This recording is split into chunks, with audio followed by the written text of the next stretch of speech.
오늘 아침 당신은 알람 소리가 아니라 스마트폰 알림으로 잠에서 깼을 것입니다. 눈을 뜨자마자 본능적으로 손을 뻗어 핸드폰을 집어들었겠죠.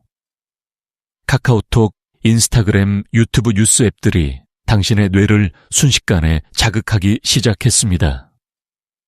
아직 완전히 잠에서 깨지도 못한 상태에서 말이에요. 화장실에서도 아침밥을 먹으면서도 심지어 출근길 지하철에서도 당신의 시선은 작은 화면에서 떠나지 않습니다. 이것이 바로 현대인의 일상입니다. 그런데 잠깐 정말로 이것이 당신이 원하는 삶일까요? 당신은 스스로를 자유로운 사람이라고 생각하시나요? 민주주의 사회에 살고 있고 원하는 것을 선택할 수 있는 권리가 있으니까 자유롭다고 느끼시나요? 하지만 정말 그럴까요? 매일 똑같은 패턴으로 스마트폰을 확인하고 똑같은 앱들을 무의식적으로 열어보는 당신이 정말로 자유로운 선택을 하고 있는 걸까요? 아니면 보이지 않는 무언가에 의해 조종당하고 있는 건 아닐까요? 칼 융은 이미 100년 전에 이런 현상을 예견했습니다. 그는 현대 문명이 인간을 점점 더 무의식적이고 충동적인 존재로 만들어간다고 경고했습니다. 융의 관점에서 보면 우리는 지금 역사상 가장 교묘하고 정교한 형태의 노예제도 안에서 살아가고 있습니다. 과거의 노예들은 최소한 자신이 노예라는 것을 알았습니다. 하지만 현대의 우리는 스스로가 노예라는 사실조차 모른 채 살아가고 있습니다. 더 무서운 것은 우리가 이런 상태를 즐기고 있다는 것입니다. 넷플릭스에서 다음 에피소드가 자동으로 재생되는 그 5초 동안 당신은 정말로 계속 볼 것인지 말 것인지를 선택하고 있을까요? 아니면 이미 그 선택은 알고리즘에 의해 만들어진 착각일까요? 온라인 쇼핑몰에서 이 상품을 본 고객이 함께 구매한 상품을 클릭할 때 그것은 정말로 당신의 자유의지에 의한 선택일까요? 소셜미디어에서 무한 스크롤을 하며 시간을 보낼 때 당신은 정말로 그 시간을 의미 있게 보내고 있다고 느끼나요? 이런 질문들이 불편하게 느껴진다면 그것은 정상적인 반응입니다. 왜냐하면 현대 사회는 우리가 이런 불편한 질문들을 하지 않도록 설계되어 있기 때문입니다. 끊임없는 자극과 즐거움으로 우리의 마음을 분산시켜서 깊이 생각할 시간을 주지 않습니다. 우리는 불편함을 느끼는 즉시 그것을 달래줄 콘텐츠를 찾아 헤맵니다. 심심하면, 유튜브를 외로우면, 소셜미디어를 스트레스 받으면 온라인 쇼핑을 합니다. 하지만 정말로 끔찍한 사실은 이런 것들이 우리를 더 행복하게 만들어주지 않는다는 것입니다. 오히려 갈수록 우리는 더 불안하고, 더 우울하고, 더 공허함을 느끼고 있습니다. 한국의 자살률이 OECD 국가 중 최상위권을 유지하고 있다는 사실이 이를 증명합니다. 물질적으로는 과거 어느 때보다 풍요로워졌는데 정신적으로는 왜 이렇게 메말라 가고 있을까요? 윤은 이런 현상을 집단 무의식의 관점에서 설명했습니다. 현대 사회는 개인의 진정한 자아를 억압하고 대신 인위적으로 만들어진 욕망을 주입시킵니다. 우리는 진짜 자신이 무엇을 원하는지도 모른 채 남들이 원한다고 말하는 것들을 쫓아다니고 있습니다. 최신 스마트폰 명품 가방 인스타그램에 올릴 완벽한 사진들, 이런 것들이 정말로 우리를 행복하게 만들어줄까요? 오늘 이 영상을 통해 우리는 함께 이런 질문들에 대한 답을 찾아갈 것입니다. 어떻게 현대 사회가 우리를 조종하고 있는지, 왜 우리는 기꺼이 그 조종에 응하고 있는지, 그리고 가장 중요하게는 어떻게 하면 이런 현대적 노예제도에서 벗어날 수 있는지를 알아볼 것입니다. 아무도 당신에게 쇠사슬을 채우지 않았습니다. 감옥에 가두지도 않았습니다. 오히려 당신에게 선택의 자유가 있다고 말하며 무한한 가능성이 있다고 속삭입니다. 하지만 그 모든 선택들이 결국 당신을 같은 곳으로 이끌어간다면, 그 모든 자유가 사실은 더 정교한 형태의 통제라면 당신은 여전히 자신이 자유롭다고 말할 수 있을까요? 이것은 단순히 기술이나 소비 문화를 비판하는 이야기가 아닙니다. 이것은 우리 모두의 삶과 직결된 우리 시대의 가장 중요한 문제에 관한 이야기입니다. 당신의 아이들이, 당신의 가족이, 그리고 당신 자신이 진정으로 의미 있는 삶을 살 수 있는지의 문제입니다. 지금부터 우리는 함께 이 현대적 매트릭스의 실체를 파헤쳐 볼 것입니다. 불편할 수도 있고 때로는 받아들이기 어려울 수도 있습니다. 하지만 진실을 마주하는 것만이 진정한 자유로 가는 첫 번째 걸음입니다.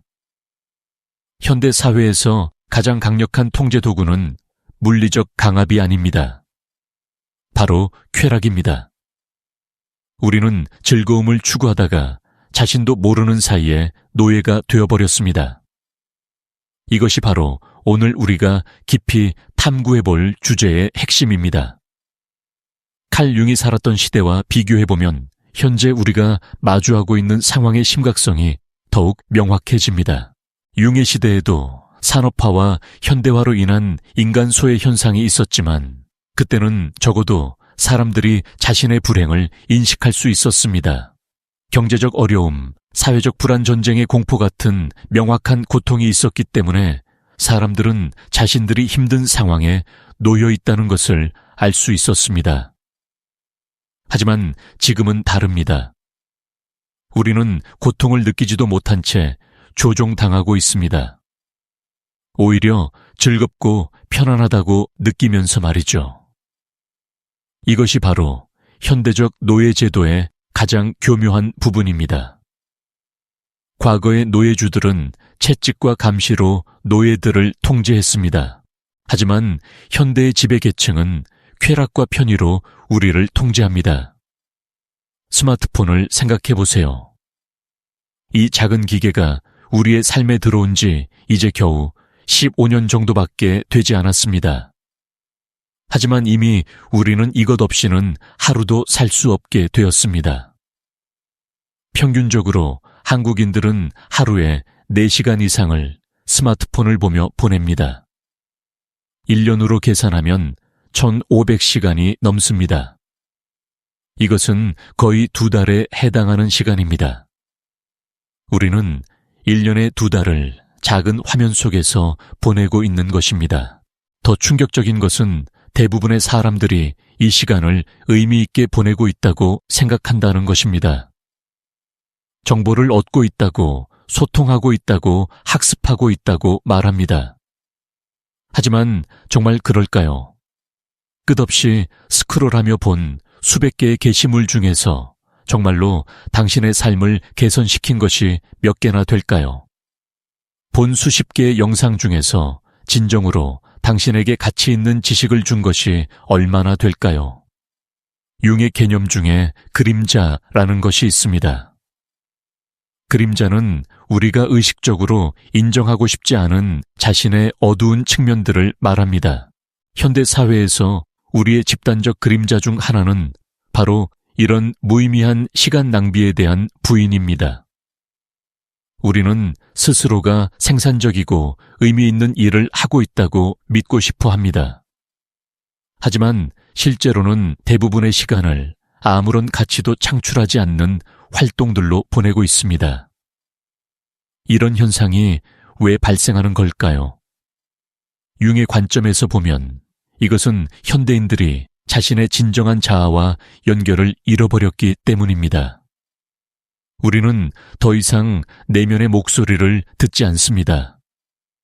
대신 외부에서 오는 자극과 정보에만 의존하게 되었습니다. 내적인 고요함과 성찰의 시간을 견디지 못하게 되었습니다. 조용한 곳에 혼자 앉아있을 때를 생각해 보세요. 아무것도 하지 않고 아무것도 보지 않고 그냥 자신과 마주하는 시간 말입니다. 대부분의 현대인들은 이런 시간을 5분도 견디지 못합니다. 즉시 뭔가 자극적인 것을 찾게 됩니다. 휴대폰을 보거나 음악을 틀거나 TV를 켜거나 말이죠.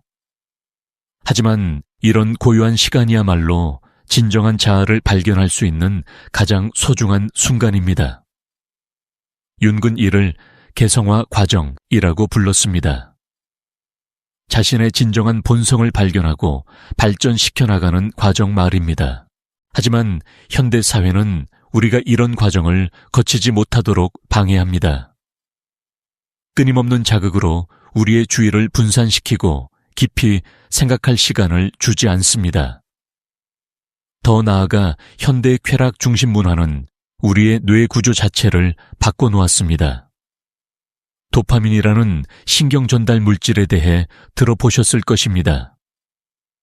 이 화학 물질은 우리가 즐거운 일을 할 때 분비됩니다.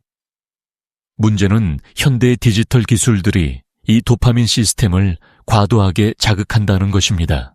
과거 우리 조상들의 뇌에서 도파민이 분비되는 상황들을 생각해 보면 주로 생존과 직접적으로 관련된 것들이었습니다.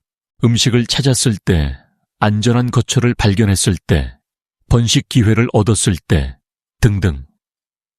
이런 상황들은 하루에 몇 번 일어나지 않는 특별한 순간들이었습니다.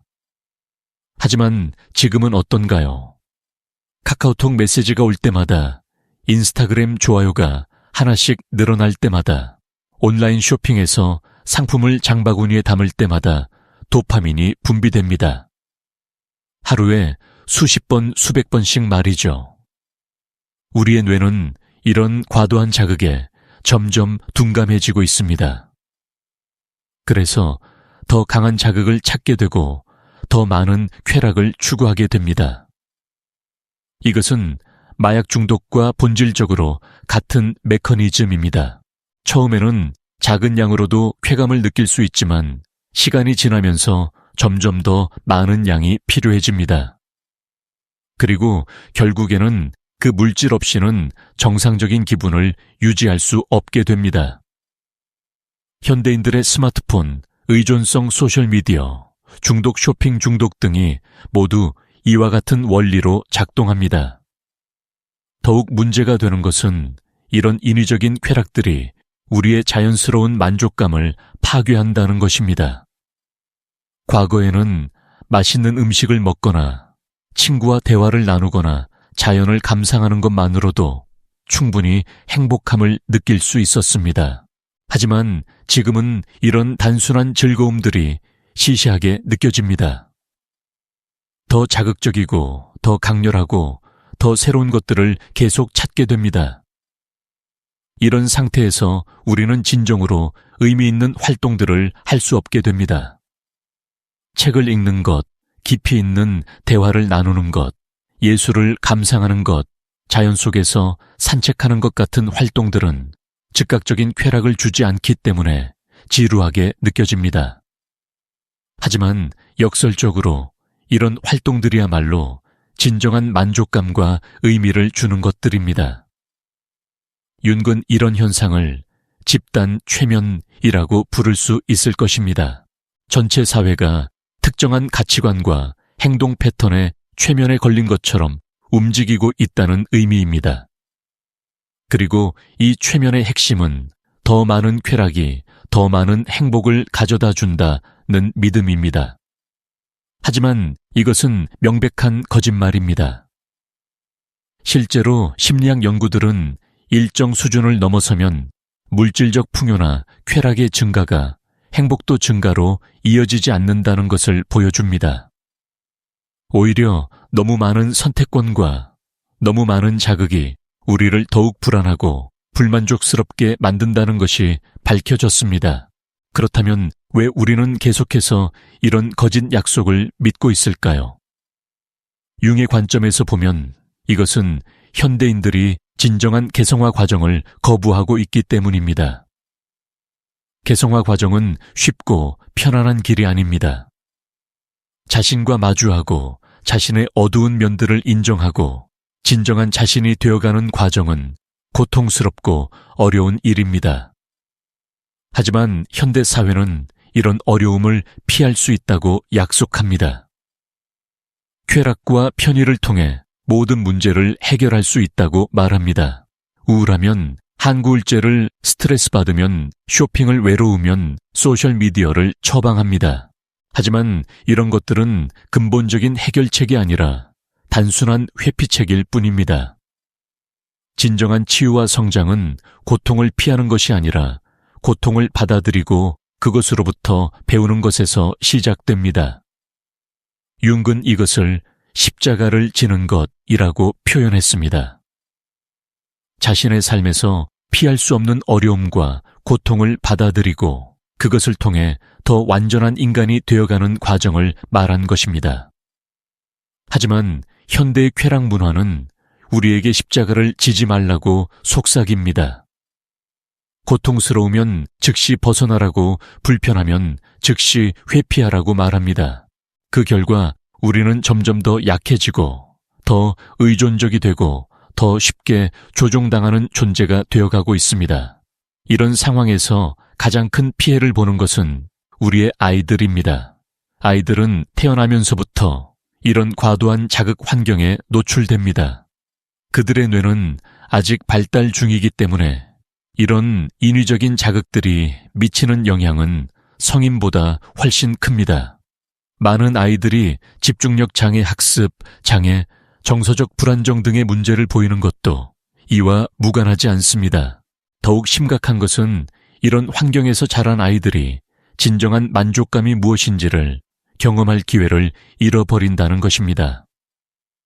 그들은 즉각적인 쾌락에만 익숙해져서 인내와 노력을 통해 얻는 깊은 성취감을 모르고 자랍니다. 책을 끝까지 읽어서 얻는 만족감 악기를 오랫동안 연습해서 곡을 완성했을 때에 기쁨, 친구와 깊이 있는 대화를 나눈 후에 충만함 같은 것들을 경험하지 못합니다. 이런 아이들이 성인이 되었을 때 그들은 더욱 쉽게 조종당하는 존재가 될 것입니다. 진정한 가치와 의미를 모르기 때문에 누군가가 제공하는 인위적인 즐거움에 더욱 의존하게 될 것입니다. 이것은 개인의 비극이자 사회 전체의 비극입니다. 그렇다면 누가 이런 상황을 만들어내고 있을까요? 물론 거대한 음모론 같은 것은 아닙니다. 하지만 분명한 것은 우리의 주의와 시간을 상품화하려는 거대한 산업이 존재한다는 것입니다.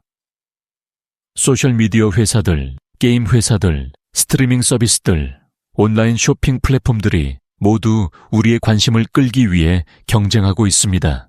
이들은 수십억 달러를 투자해서 우리의 뇌가 어떻게 작동하는지 연구하고 어떻게 하면 우리를 더 오래 자신들의 플랫폼에 붙잡아 둘 수 있는지 연구합니다. 그들에게 우리는 고객이 아니라 상품입니다. 우리의 관심과 데이터가 진짜 상품이고 광고주들이 진짜 고객입니다. 이런 시스템에서 우리의 행복이나 웰빙은 고려 대상이 아닙니다. 오히려 우리가 불안하고 불만족스러워할수록 그들의 서비스를 더 많이 이용하게 되므로 그들에게는 더 유리합니다. 행복하고 만족하는 사람은 쇼핑을 덜 하고 소셜미디어도 덜 하고 새로운 콘텐츠를 덜 소비합니다. 그래서 이 시스템은 구조적으로 우리의 불행을 필요로 합니다. 이것이 바로 현대적 노예제도의 핵심입니다. 과거의 노예제도는 명시적이고 물리적이었습니다. 노예는 자신이 노예라는 것을 알았고 주인은 자신이 주인이라는 것을 알았습니다. 하지만 현대의 노예제도는 은밀하고 심리적입니다. 우리는 자신이 노예라는 것을 모르고 지배자들도 직접적으로 지배한다고 생각하지 않습니다. 대신 그들은 우리에게 선택의 자유가 있다고 말합니다. 원하지 않으면 언제든지 그만둘 수 있다고 말합니다. 하지만 정말 그럴까요? 카카오톡을 삭제하고 살 수 있나요? 스마트폰 없이 현대 사회에서 정상적인 생활을 할 수 있나요? 인터넷 쇼핑 없이 필요한 물건들을 구할 수 있나요? 물론 기술적으로는 가능합니다. 하지만 사회적 경제적으로는 거의 불가능에 가깝습니다. 이것이 바로 현대적 강제의 특징입니다. 직접적인 압박은 없지만 거부할 수 없는 상황을 만들어내는 것입니다. 융기 말한 집단 무의식의 개념으로 이를 이해해보면 더욱 명확해집니다. 집단 무의식은 특정 사회나 문화에서 공유되는 무의식적 패턴들을 말합니다. 현재 우리 사회의 집단 무의식에는 더 많이, 더 빨리, 더 자극적으로 라는 패턴이 깊이 각인되어 있습니다. 이 패턴은 모든 영역에서 나타납니다. 음식은 더 자극적이어야 하고, 영화는 더 빨리 변화해야 하고, 뉴스는 더 센세이셔널해야 하고, 콘텐츠는 더 짧아야 합니다. 우리는 이런 속도와 강도에 맞춰 살아가도록 길들여졌습니다. 하지만 인간의 본성은 이런 속도를 따라갈 수 없습니다. 우리는 여전히 수천 년 전과 같은 뇌와 몸을 가지고 있습니다. 깊이 생각하고 천천히 성장하고 의미 있는 관계를 맺도록 설계된 존재입니다. 하지만 현대 사회는 우리에게 이런 자연스러운 리듬을 포기하라고 요구합니다. 그 결과 우리는 만성적인 스트레스 불안 우울감에 시달리고 있습니다. 하지만 이런 증상들도 쾌락 산업의 먹이가 됩니다. 스트레스 받으면 쇼핑하라고 우울하면 재미있는 영상을 보라고 불안하면 게임을 하라고 말합니다. 문제의 근본 원인을 해결하는 것이 아니라 문제를 더 깊게 만드는 방향으로 우리를 이끌어갑니다. 이런 악순환에서 벗어나기 위해서는 먼저 상황을 정확히 인식하는 것이 필요합니다. 우리가 지금 어떤 상태에 놓여 있는지, 무엇이 우리를 이런 상태로 만들었는지를 명확히 보는 것입니다. 이것이 바로 윤기 말한 의식화 과정의 시작입니다. 의식화 과정은 쉽지 않습니다. 왜냐하면 우리가 인정하고 싶지 않은 진실들을 마주해야 하기 때문입니다. 우리가 얼마나 조종당하고 있는지, 우리의 선택이 얼마나 자유롭지 못한지, 우리가 추구해온 것들이 얼마나 공허한지를 보는 것은 고통스러운 일입니다. 하지만 이런 고통을 피해서는 진정한 자유를 얻을 수 없습니다. 플라톤의 동굴 비유를 생각해 보세요. 동굴 속에서 그림자만 보며 살던 사람이 처음 밖으로 나왔을 때 진짜 햇빛은 눈부시고 고통스럽습니다. 하지만 그 고통을 견디고 나면 진짜 현실을 볼 수 있게 됩니다. 현재 우리는 디지털 동굴 속에서 살고 있습니다. 스크린 속의 가상현실을 진짜 현실로 착각하고 있습니다. 인스타그램의 완벽한 사진들, 유튜브의 성공 스토리들, 온라인 쇼핑몰의 행복한 모델들이 우리에게는 현실처럼 느껴집니다. 하지만 이것들은 모두 조작되고 포장된 이미지들일 뿐입니다. 진짜 현실은 훨씬 복잡하고 어렵습니다. 성공에는 실패가 따르고, 행복에는 슬픔이 따르고, 사랑에는 상처가 따릅니다. 하지만 이런 복잡함과 어려움이야말로 인생의 진짜 의미를 만들어내는 것들입니다. 쉽고 달콤한 쾌락으로는 결코 얻을 수 없는 깊이와 풍부함이 거기에 있습니다. 융의 개념 중에 에난티오드로미아라는 것이 있습니다. 이것은 극단으로 치달은 것이 결국 그 반대로 변한다는 의미입니다. 현재 우리 사회의 극도의 쾌락 추구도 결국 그 반대인 깊은 공허감과 무의미함으로 변해가고 있습니다. 모든 것을 가졌지만 아무것도 가지지 못한 느낌, 끊임없이 자극받지만 진짜로는 살아있다고 느끼지 못하는 상태 말입니다. 이런 상황에서 우리에게 필요한 것은 더 많은 쾌락이 아닙니다. 오히려 쾌락으로부터의 해방입니다. 인위적인 자극에 의존하지 않고도 충만함을 느낄 수 있는 능력을 회복하는 것입니다. 이것이 바로 진정한 자유의 시작입니다. 그렇다면 구체적으로 어떻게 해야 할까요? 먼저 우리는 불편함을 견디는 능력을 기르는 것부터 시작해야 합니다. 현대인들이 잃어버린 가장 중요한 능력 중 하나가 바로 이것입니다. 지루함, 외로움, 불안함 같은 감정들을 즉시 무언가로 달래려고 하지 않고 그냥 그 상태로 있을 수 있는 능력 말입니다. 이런 불편한 감정들이 사실은 우리에게 중요한 메시지를 전달하려고 한다는 것을 이해해야 합니다. 지루함은 우리가 의미 있는 일을 찾아야 한다는 신호이고, 외로움은 진정한 연결을 갈망한다는 신호이고, 불안함은 무언가 변화가 필요하다는 신호입니다. 이런 신호들을 쾌락으로 억눌러버리면 우리는 자신이 진짜 무엇을 원하는지 알 수 없게 됩니다. 명상이나 기도 일기 쓰기 같은 활동들이 이런 능력을 기르는 데 도움이 됩니다. 이런 활동들의 공통점은 즉각적인 쾌락을 주지 않는다는 것입니다. 오히려 처음에는 지루하고 어렵게 느껴집니다. 하지만 꾸준히 지속하면 점점 내면의 평온함과 명확함을 얻게 됩니다. 또한 우리는 진짜 관계를 회복해야 합니다. 소셜미디어를 통한 피상적인 연결이 아니라 진짜 사람들과 진짜 대화를 나누는 것입니다. 이것도 쉽지 않은 일입니다. 진짜 관계는 때로 갈등도 있고 오해도 있고 상처도 주고받습니다. 하지만 이런 어려움을 통과해야만 진정한 친밀감과 이해를 얻을 수 있습니다. 온라인 관계의 문제는 언제든지 차단하거나 떠날 수 있다는 것입니다.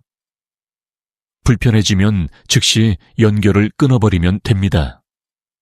하지만 이런 식으로는 진짜 관계의 깊이를 경험할 수 없습니다. 진짜 관계는 어려움을 함께 견뎌내는 과정에서 만들어지는 것이기 때문입니다.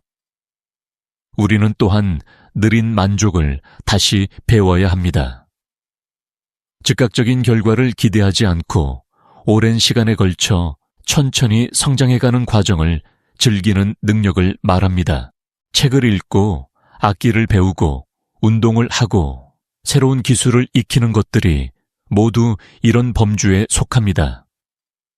이런 활동들의 특징은 처음에는 어렵고 재미없다는 것입니다. 하지만 어느 정도 익숙해지고 나면 깊은 만족감을 줍니다.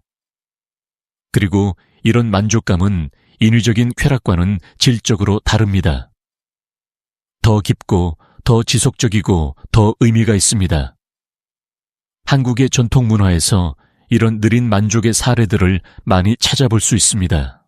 차문화, 서예 전통 음악 정원, 가꾸기 같은 것들이 모두 즉각적인 결과보다는 과정 자체의 의미를 중시하는 활동들입니다. 우리 조상들은 이런 활동들을 통해 마음의 평온과 깊은 만족을 얻었습니다. 하지만 현대 사회는 이런 전통적 가치들을 비효율적이라고 폄하합니다. 더 빠르고 더 쉽고 더 자극적인 것들이 더 좋다고 말합니다. 하지만 정말 그럴까요? 빠르고 쉬운 것들이 정말로 우리를 더 행복하게 만들어줄까요? 실제로는 정반대입니다. 너무 쉽게 얻은 것들은 쉽게 지겨워집니다. 너무 빨리 변하는 것들은 깊이를 가질 수 없습니다. 진정한 가치는 시간과 노력을 투자해야만 얻을 수 있는 것들에서 나옵니다. 융의 관점에서 보면 현대인들이 겪고 있는 많은 정신적 문제들의 근본 원인이 바로 이런 쉬운 길에 대한 집착입니다. 우리는 어려움과 고통을 피하려고 하지만 바로 그 어려움과 고통이야말로 우리를 성장시키고 강하게 만들어주는 것들입니다. 물론 모든 고통이 의미 있는 것은 아닙니다. 불필요한 고통은 피해야 합니다. 하지만 성장과 발전을 위해 필요한 고통들이 있습니다.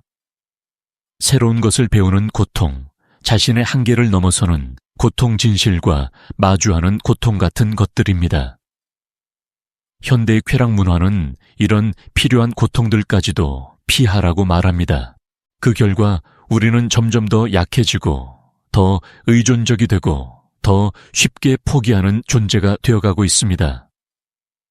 조금만 어려워도 포기하고 조금만 지겨워도 다른 것을 찾고 조금만 불편해도 회피하려고 합니다. 하지만 진정한 자유와 행복은 이런 약함으로는 얻을 수 없습니다. 오히려 어려움을 견디고 고통을 받아들이고 불편함과 함께 살 수 있는 강함에서 나옵니다. 이것이 바로 융기 말한 개성화된 개인의 특징입니다. 개성화된 개인은 외부의 자극이나 인정에 의존하지 않습니다. 자신의 내면에서 의미와 가치를 찾을 수 있습니다. 다른 사람들이 무엇을 하든 사회가 어떤 방향으로 가든 자신만의 길을 걸어갈 수 있는 힘을 가지고 있습니다. 이런 사람은 쾌락 산업의 먹이가 되지 않습니다. 왜냐하면 그들은 이미 내면에서 충만함을 느끼고 있기 때문입니다. 그들에게는 끊임없는 자극이나 새로운 상품이 필요하지 않습니다. 그들은 단순한 것에서도 깊은 기쁨을 찾을 수 있고 고요함 속에서도 평화를 느낄 수 있습니다. 하지만 이런 상태에 도달하기까지는 많은 시간과 노력이 필요합니다. 무엇보다도 현재의 편안하고 쉬운 삶을 포기할 용기가 필요합니다. 스마트폰을 덜 보고 소셜미디어를 덜 하고 쇼핑을 덜 하고 대신 더 어렵고 의미 있는 일들에 시간을 투자해야 합니다. 이것은 마치 중독자가 금단 증상을 견뎌내는 것과 같습니다.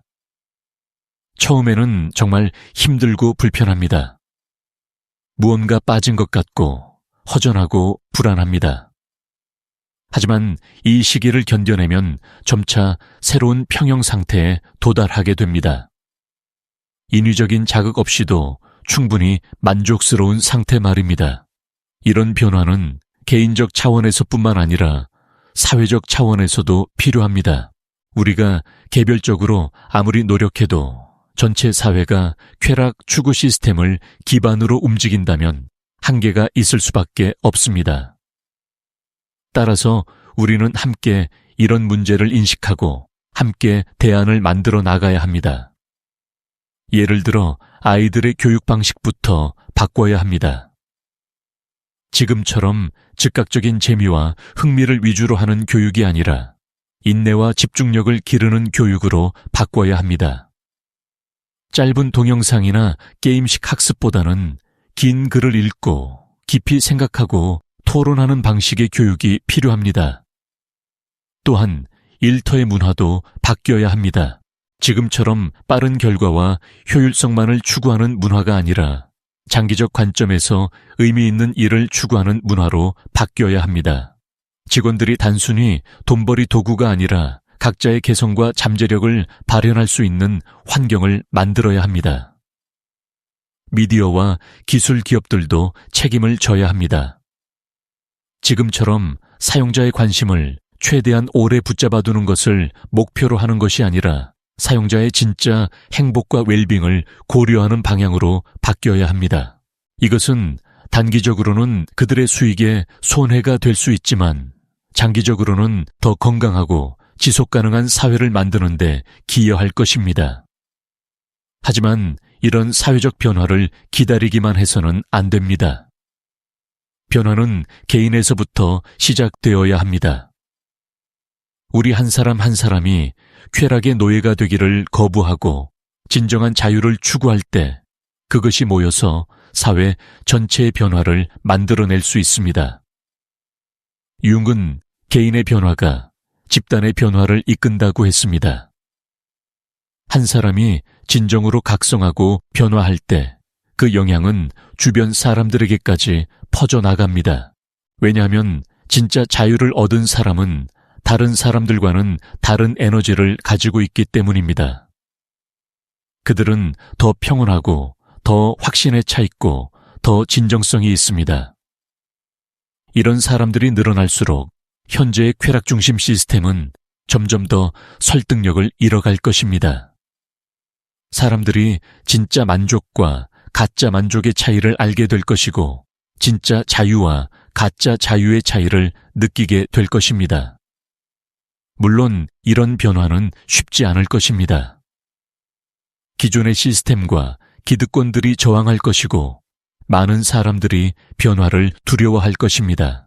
하지만 역사를 보면 진정한 변화는 항상 소수의 각성한 개인들로부터 시작되었습니다. 우리는 지금 역사의 중요한 전환점에 서 있습니다. 인류가 기술의 노예가 될 것인가, 아니면 기술을 진정한 인간 발전을 위한 도구로 사용할 것인가의 갈림길에 서 있습니다. 현재의 경로를 그대로 따라간다면 우리는 점점 더 자극에 의존하고 더 조종당하기 쉬우며 더 의미 없는 삶을 살게 될 것입니다.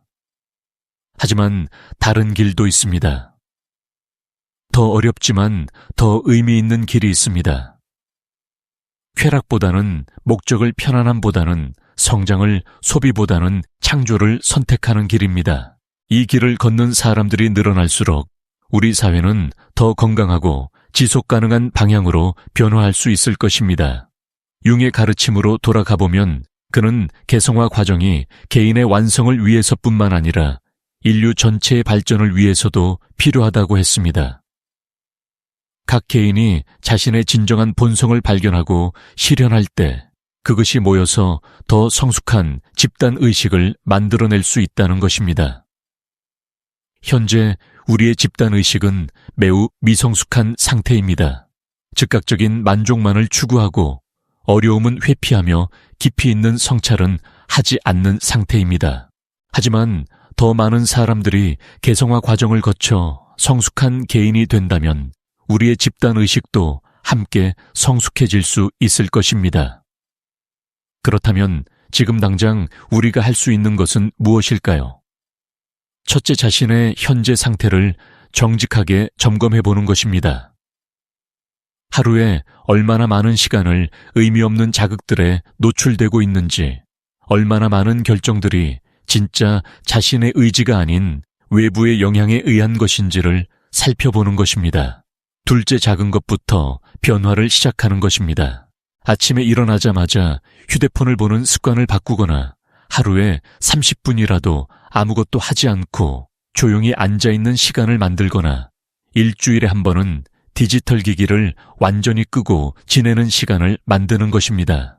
셋째, 진짜 관계와 진짜 활동에 더 많은 시간을 투자하는 것입니다. 가족이나 친구들과 진솔한 대화를 나누고 책을 읽고 자연 속에서 시간을 보내고 창조적인 활동을 하는 것입니다. 이런 활동들은 즉각적인 쾌락을 주지 않을 수도 있지만 장기적으로는 훨씬 더 깊은 만족을 줄 것입니다. 넷째, 소비 습관을 바꾸는 것입니다.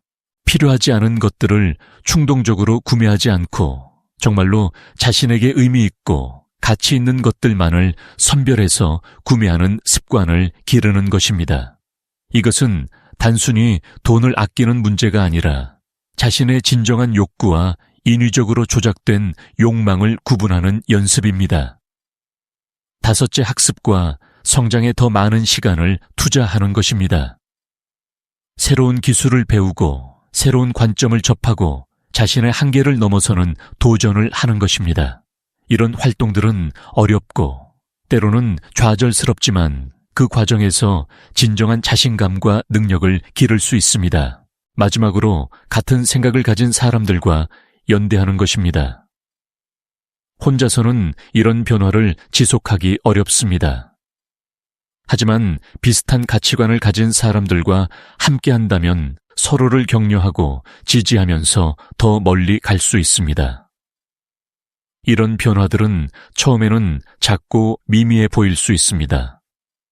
하지만 융은 작은 변화가 큰 변화의 시작이라고 했습니다. 나비 효과처럼 개인의 작은 변화가 점점 커져서 결국에는 사회 전체를 바꿀 수 있는 힘이 될 수 있습니다. 중요한 것은 완벽함을 추구하지 않는 것입니다. 처음에는 실패하고 좌절할 수도 있습니다. 옛 습관으로 돌아갈 수도 있습니다. 하지만 그런 것들에 좌절하지 말고 계속해서 노력하는 것이 중요합니다. 변화는 일직선으로 일어나지 않습니다. 나선형으로 일어납니다. 때로는 후퇴하는 것처럼 보여도 전체적으로는 앞으로 나아가고 있는 것입니다.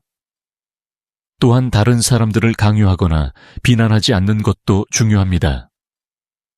각자는 자신의 속도와 방식으로 변화해야 합니다. 우리가 할 수 있는 것은 자신의 변화를 통해 좋은 모델이 되는 것입니다. 진정한 자유와 만족을 얻은 사람의 모습을 보여주는 것입니다. 융은 당신이 의식화시키지 않는 것은 운명이 되어 당신에게 일어날 것이다 라고 했습니다. 지금 우리가 이런 문제들을 의식적으로 인식하고 다루지 않는다면 그것들은 우리의 운명이 되어 우리를 지배하게 될 것입니다. 하지만 우리가 이런 문제들을 명확히 보고 의식적으로 다른 선택을 한다면 우리는 진정한 자유를 얻을 수 있습니다. 현대의 쾌락 중심 문화는 우리에게 더 쉽고 더 편하고 더 즐거운 길이 있다고 약속합니다. 하지만 이것은 거짓 약속입니다. 진정한 행복과 만족은 쉬운 길에서는 얻을 수 없습니다. 오히려 어렵지만 의미 있는 길을 걸을 때만 얻을 수 있습니다. 이런 진실을 받아들이는 것은 처음에는 실망스럽고 부담스러울 수 있습니다. 하지만 동시에 해방감을 느끼실 수도 있을 것입니다. 더 이상 끊임없는 자극과 새로운 쾌락을 쫓아다닐 필요가 없다는 것을 깨달았을 때의 자유로움 말입니다. 진정한 자유는 많은 선택권이 있는 것이 아닙니다. 진정한 자유는 옳은 선택을 할 수 있는 힘이 있는 것입니다. 현재 우리에게는 수많은 선택권이 있는 것처럼 보이지만 실제로는 모든 선택이 같은 결과로 이어지고 있습니다. 더 많은 소비, 더 많은 자극, 더 많은 의존성으로 말입니다. 하지만 진정으로 각성한 사람은 이런 거짓 선택들을 거부할 수 있습니다. 그들은 다른 길이 있다는 것을 알고 있고 그 길을 걸을 용기를 가지고 있습니다. 비록 그 길이 더 어렵고 외로울지라도 말입니다. 융은 개성화 과정이 본질적으로 외로운 여행이라고 했습니다. 왜냐하면 각자는 자신만의 고유한 길을 찾아가야 하기 때문입니다. 다른 사람이 걸어간 길을 그대로 따라갈 수는 없습니다. 자신만의 길을 개척해야 합니다.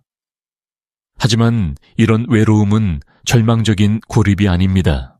오히려 진정한 자신과 만나는 기쁨이 있는 외로움입니다.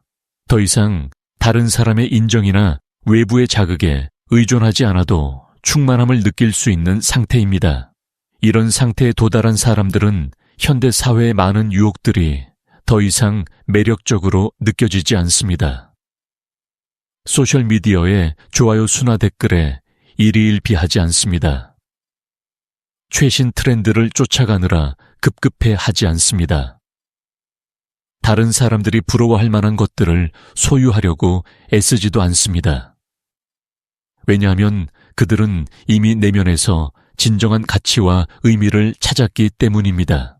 하지만 이것이 세상과 단절되고 사는 은둔자가 되라는 의미는 아닙니다.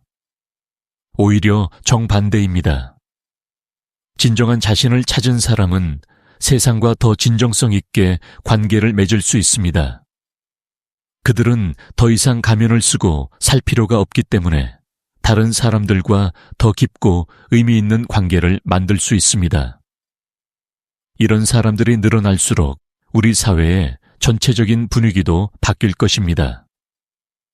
현재처럼 경쟁과 비교 과시와 허세가 지배하는 문화가 아니라 서로의 고유성을 인정하고 존중하는 문화가 만들어질 것입니다.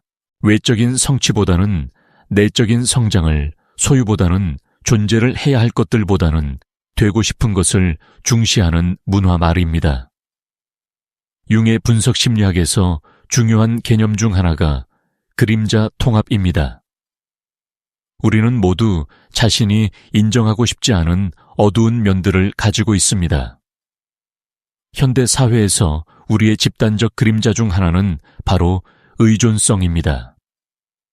우리는 스스로를 독립적이고 자유로운 존재라고 생각하고 싶어 하지만 실제로는 수많은 것들에 의존하며 살고 있습니다. 스마트폰, 인터넷, 소셜미디어, 온라인 쇼핑, 스트리밍 서비스 등등. 이런 것들 없이는 하루도 제대로 살 수 없을 정도로 의존적이 되었습니다. 하지만 우리는 이런 의존성을 인정하고 싶어 하지 않습니다. 대신 이것들이 우리를 더 자유롭게 해주고 더 많은 선택권을 준다고 생각하려고 합니다. 하지만 진정한 자유를 얻기 위해서는 먼저 이런 의존성을 솔직하게 인정해야 합니다. 내가 얼마나 많은 것들에 의존하고 있는지, 그것들 없이는 얼마나 불안하고 공허해지는지를 정직하게 바라봐야 합니다. 이것이 바로 그림자 통합의 시작입니다. 그림자를 통합한다는 것은 어두운 면을 제거하는 것이 아닙니다. 오히려 그것을 인정하고 받아들이는 것입니다. 내가 완벽하지 않은 존재라는 것을, 약함과 한계를 가진 존재라는 것을 받아들이는 것입니다. 역설적으로 이런 받아들임이 진정한 강함의 시작이 됩니다. 자신의 약함을 인정한 사람은 더 이상 강한 척 할 필요가 없습니다. 완벽한 척 할 필요도 없습니다. 그들은 있는 그대로의 자신을 받아들일 수 있고, 따라서 다른 사람들도 있는 그대로 받아들일 수 있습니다. 이런 수용의 태도가 진정한 관계의 시작이고 진정한 공동체의 기초가 됩니다. 현재 우리 사회의 많은 문제들이 바로 이런 받아들임의 부족에서 나옵니다. 모든 사람이 완벽해 보이려고 노력하고 성공한 것처럼 보이려고 애쓰고 행복한 척 하려고 합니다. 특히 소셜미디어는 이런 경향을 극대화시킵니다. 모든 사람이 자신의 가장 좋은 모습만을 보여주려고 하기 때문에 다른 사람들은 자신만 문제가 있는 것처럼 느끼게 됩니다. 하지만 실제로는 모든 사람이 각자의 어려움과 고민을 안고 살고 있습니다. 완벽한 사람은 없고 항상 행복한 사람도 없습니다.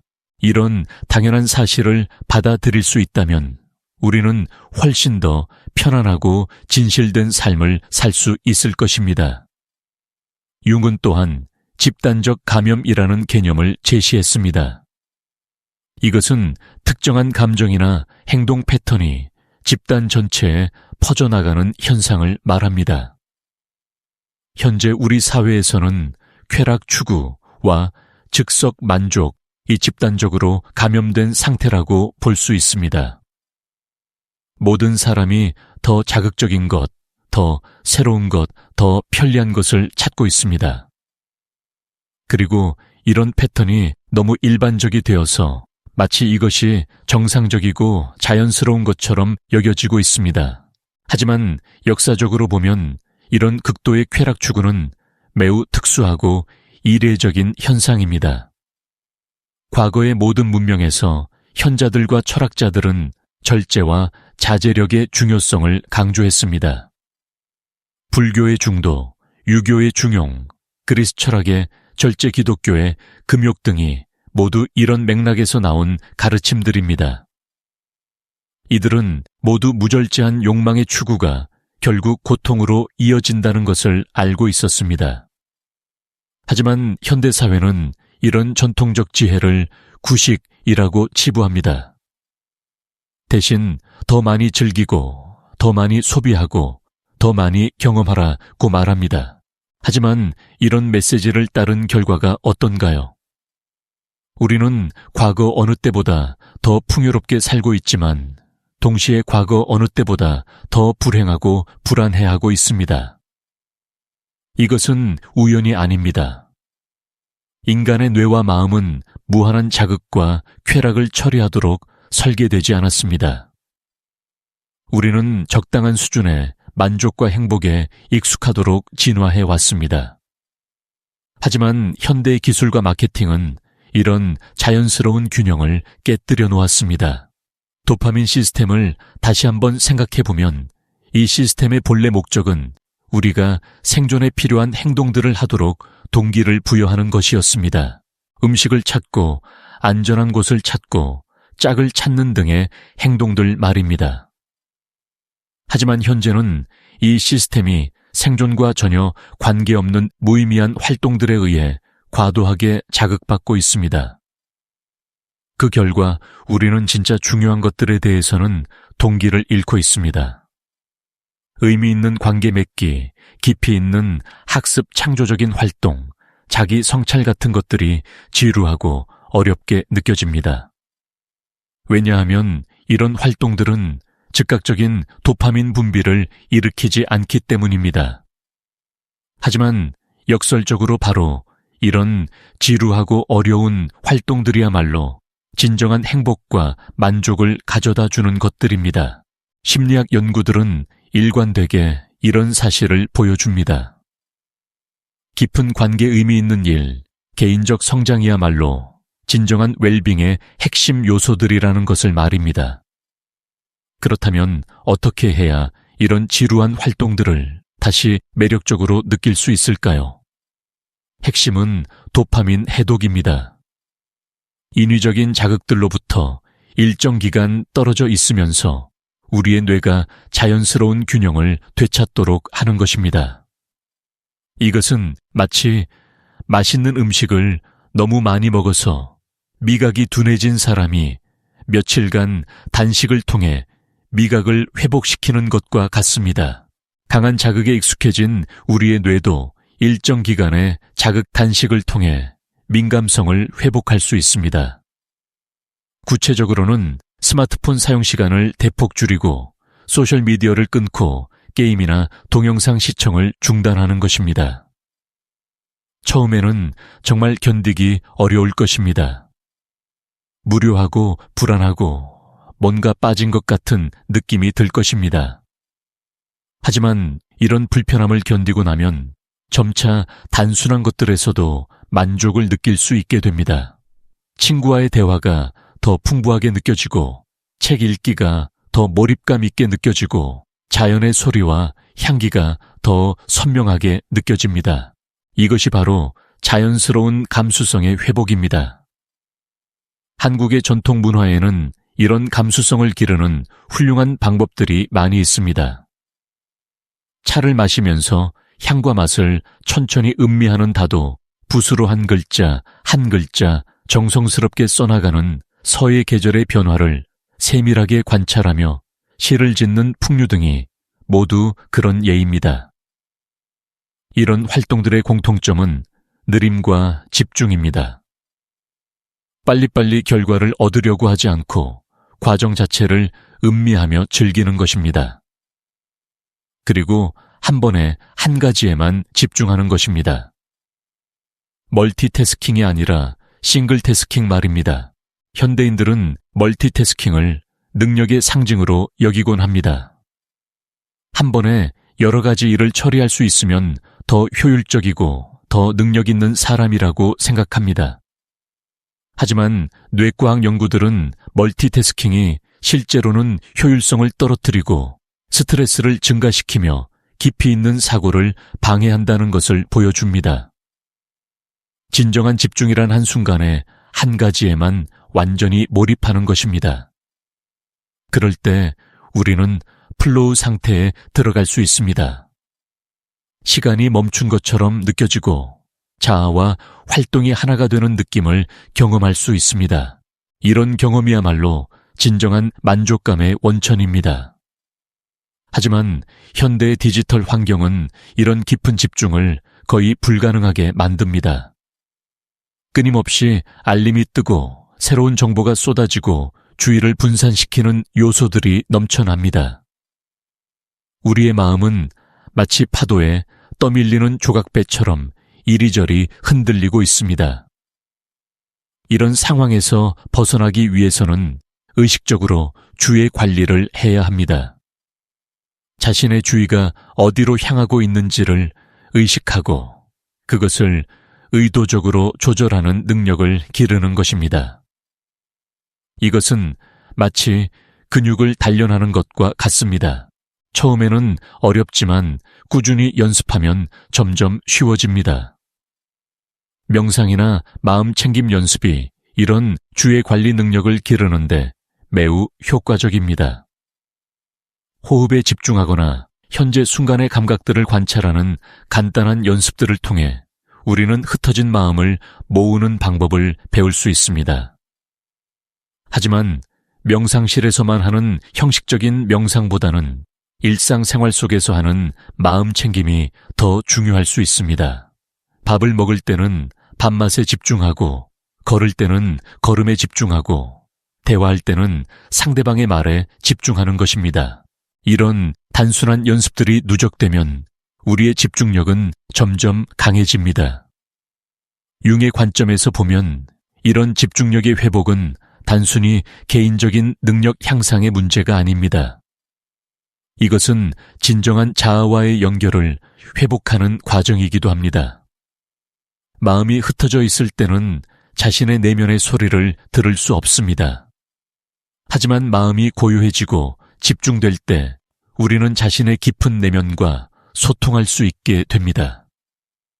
이런 내면과의 소통이야말로 개성화 과정의 핵심입니다.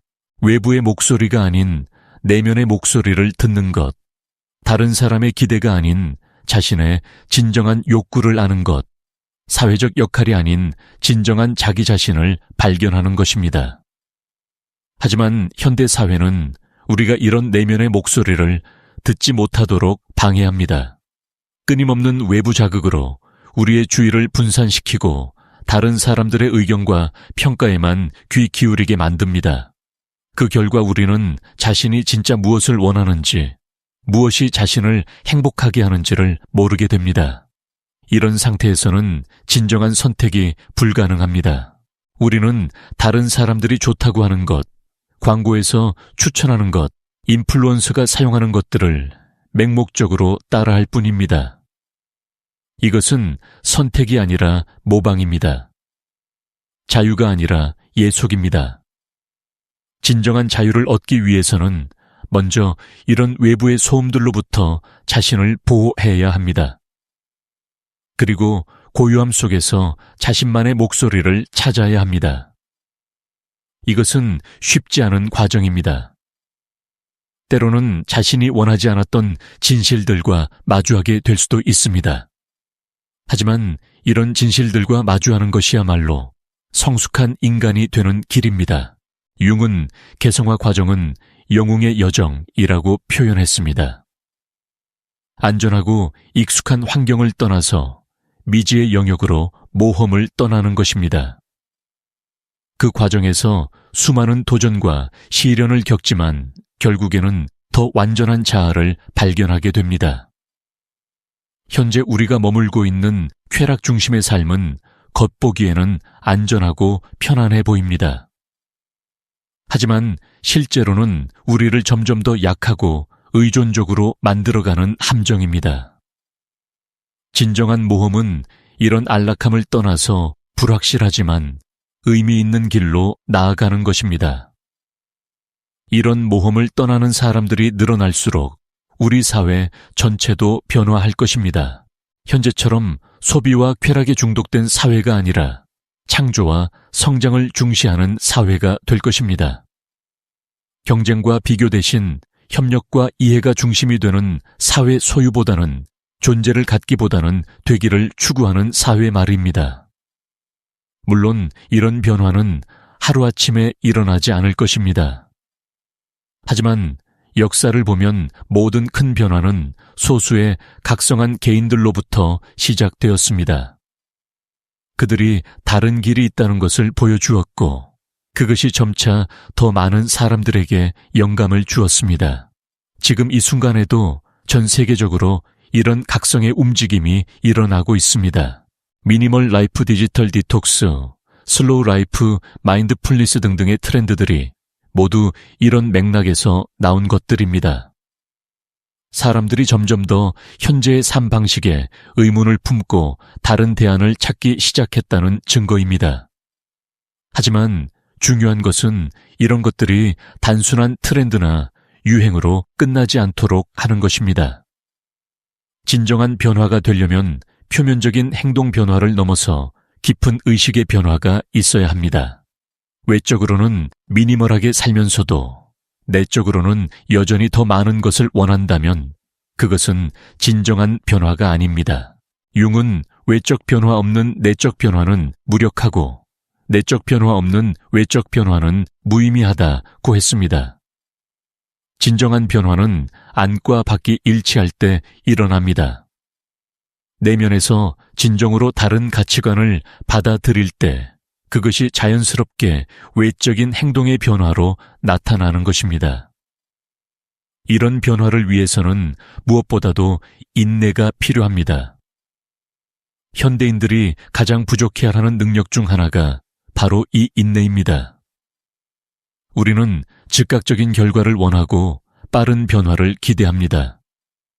하지만 진정한 성장과 변화는 시간이 걸립니다. 마치 나무가 자라는 것처럼 천천히 하지만 확실하게 일어납니다. 씨앗을 심고 나서 매일 땅을 파헤쳐서 싹이 났는지 확인하는 사람은 없습니다. 그런 식으로 하면 오히려 씨앗이 죽어버릴 것입니다. 대신 적절한 물과 햇빛을 주면서 인내심을 가지고 기다립니다. 우리의 내적 성장도 마찬가지입니다. 조급해하지 말고 꾸준히 노력하면서 기다리는 자세가 필요합니다. 또한 완벽주의를 버려야 합니다. 완벽한 변화, 완벽한 삶을 추구하다 보면 오히려 아무것도 할 수 없게 됩니다. 처음에는 작은 변화부터 시작하고 실패하더라도 다시 시도하는 용기가 필요합니다. 중요한 것은 완벽함이 아니라 방향입니다. 비록 천천히 가더라도 올바른 방향으로 가고 있다면 결국에는 목적지에 도달할 수 있습니다. 융은 개성화는 완성이 아니라 과정이라고 했습니다. 언젠가 완벽한 상태에 도달해서 더 이상 노력할 필요가 없어지는 것이 아닙니다. 평생에 걸쳐 계속 성장하고 발전해 나가는 것입니다. 이런 관점에서 보면 실패나 좌절도 성장의 일부입니다. 그것들로부터 배우고 더 나은 사람이 되어가는 기회인 것입니다. 마지막으로 이런 변화의 여정에서 가장 중요한 것은 용기입니다. 익숙하고 편안한 것들을 포기하고 새로운 길로 나아가는 용기, 다른 사람들의 시선이나 비판을 견디는 용기 불확실함과 어려움을 받아들이는 용기가 필요합니다.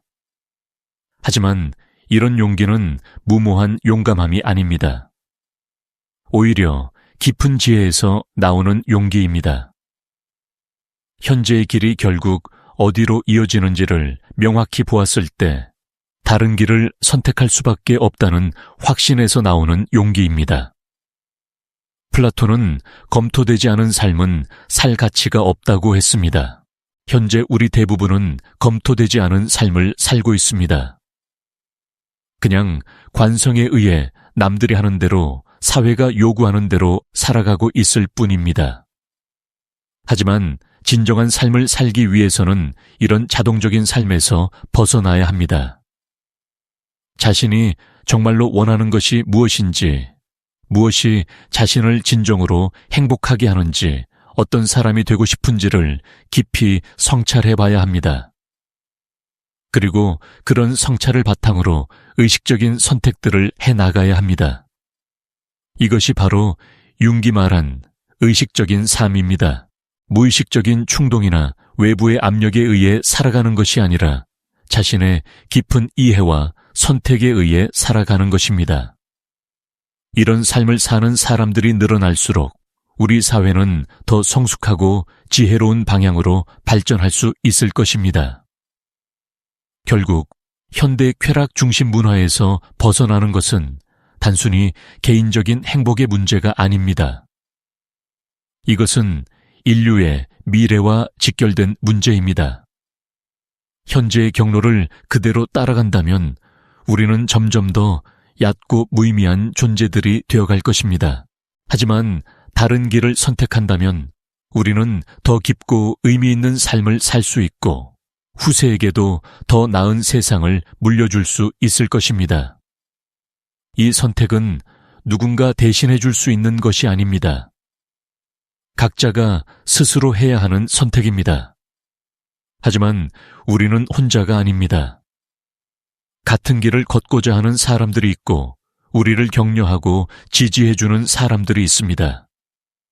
그리고 무엇보다도 우리 안에는 이런 변화를 이끌어갈 수 있는 지혜와 힘이 이미 있습니다. 융은 당신 안에 있는 것이 당신을 구원할 것이고 당신 안에 없는 것이 당신을 파멸시킬 것이다 라고 했습니다. 우리 안에는 진정한 자유와 행복을 만들어낼 수 있는 모든 것이 이미 있습니다. 다만 그것을 발견하고 활용할 용기와 지혜가 필요할 뿐입니다. 지금 이 순간 당신은 선택의 기로에 서 있습니다. 계속해서 편안하고 익숙한 쾌락의 길을 걸을 것인가, 아니면 어렵지만 의미 있는 성장의 길로 발걸음을 옮길 것인가. 이 선택이 당신의 남은 인생을 결정할 것이고 나아가 우리 모두의 미래에도 영향을 미칠 것입니다. 진정한 자유는 선택의 많음에서 오는 것이 아닙니다. 올바른 선택을 할 수 있는 지혜와 용기에서 옵니다. 진정한 행복은 더 많은 쾌락에서 오는 것이 아닙니다. 의미 있는 삶을 살아가는 것에서 옵니다. 그리고 진정한 성공은 더 많이 가지는 것이 아닙니다. 더 나은 사람이 되는 것입니다. 이런 가치들을 받아들이고 실천할 때 우리는 현대적 노예제도에서 벗어나 진정한 자유인이 될 수 있습니다. 그리고 그런 자유인들이 모여서 만드는 사회야말로 우리 모두가 꿈꾸는 진정으로 인간적인 사회가 될 것입니다. 이 아름다운 가능성을 향해 함께 걸어가는 용기를 가져보시기 바랍니다.